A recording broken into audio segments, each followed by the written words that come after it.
Hey, Jonny from JohnnyGoode.com here, talking about working with your limitations. Now, in the last video I was talking about studio monitoring, how to not spend too much money and to work within the confines of your space. Today I'm talking about tracking guitars and doing that well within a home studio.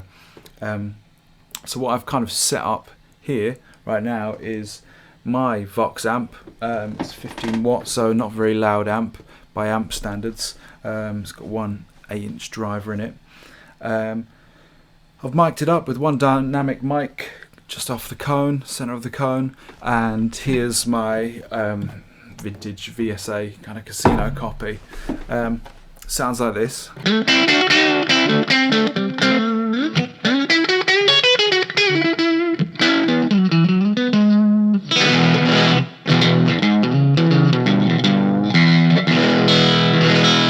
Okay, that's it. Now hopefully that sounded quite nice, excuse my playing, but the point is I don't really know, because I just stuck this mic somewhere off the cone, flat, and kind of hope for the best, and everything else I'm going to have to do if I was putting that in a mix would be in post-production. Yeah, I could stop now, go back, have a listen, see what I thought, move the mic, go back and move it, as you would like to do in a tracking room of a studio when you've got another artist in there, or maybe someone with a second pair of ears who can relay some information back to you. But the truth is, this is quite a difficult way to do it on your own in a room. Add to that, you may be living with people who are quickly going to go crazy listening to you going over and over the same riffs. You've got neighbours, maybe you live in a flat, you've got people above and below you. The other thing with that is, never mind pissing them off, is I start to feel really self-conscious. If you're anything like me, you don't want people listening to what you're doing when you're actually kind of tracking and working on a studio piece. You kind of just want to feel in the moment and be enjoying it without anyone else around you being involved. And that kind of feeling can be quite detrimental to kind of your performance. So of course, as you all know, the other way of doing it these days is to use amp sims, but up until this point, all the amp sims I've used, as being a guitarist first, I mean the guitar's the whole reason I got into doing all of this in the first place, was they're a bit underwhelming, a bit computery. They don't have that kind of nice amp sound. I mean, this isn't really a tube amp at all.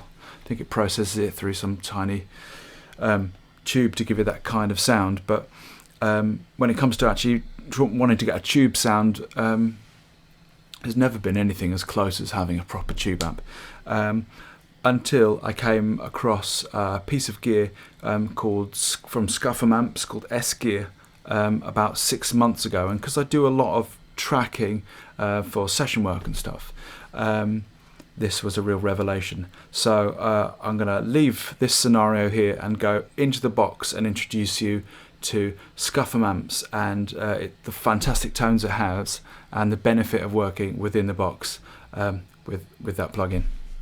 Hey guys, so on the screen now you should be able to see the Scuffham amps S-Gear 2 interface. This should be pretty familiar at the top here. This is Scuffham's amp called the Steeler. And it comes, I think, with 5 different amps. Yep, amp heads here. You can also, it also gets some room effects, delay, and reverb. It comes with a bunch of cabinet sims as well. I'm not going to. There's loads of reviews on this online, so I'm not here to review it today. I just kind of want to reinforce what I was talking about at the start. So I'm just going to show you some of the presets that are on it, because I think they kind of show this off really nicely. Also comes with really cool, super accurate tuner as well. So this one's called Steely Ray Blues. It's like Stevie Ray kind of tone. Bear in mind I'm playing, it's my fingers, not his, so that makes quite a difference. But yeah, I think this helps give you an idea of the lead bluesy sound that's in Scuffham amps.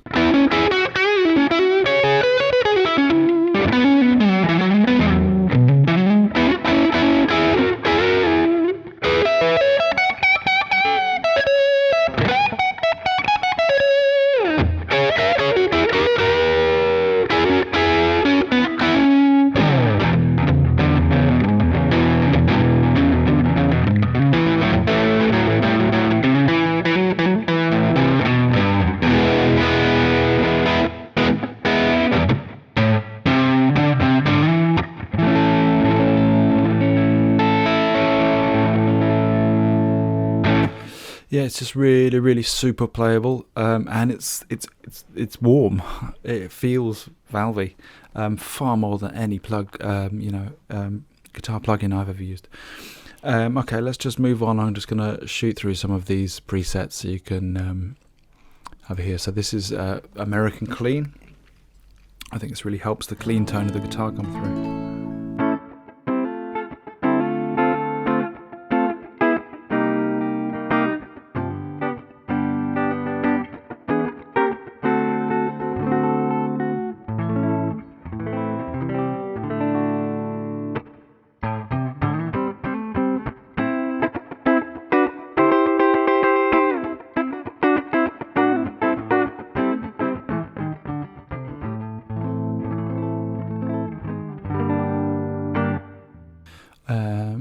Okay, what else we got here?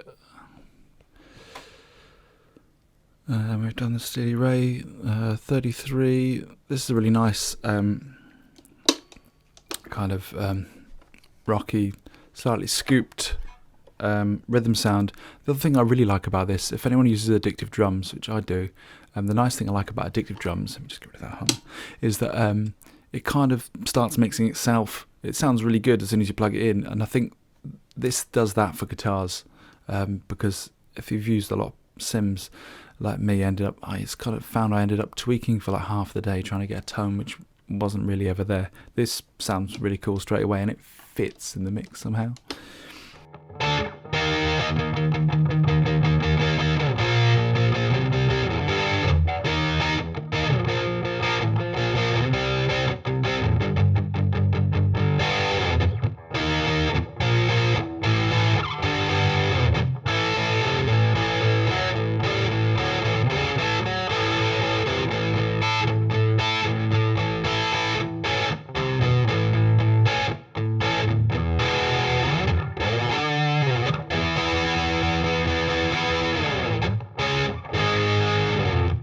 Really nice rhythm sound, really, really usable as well, I think, that one.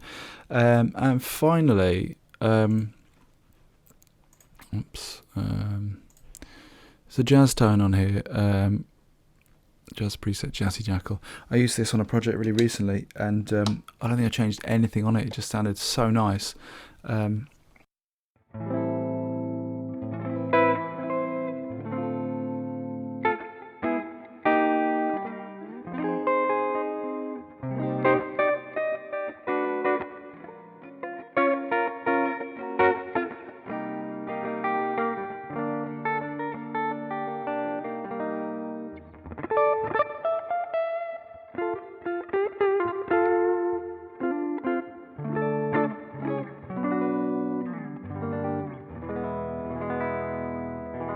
So yeah, you can tell I'm a blues player.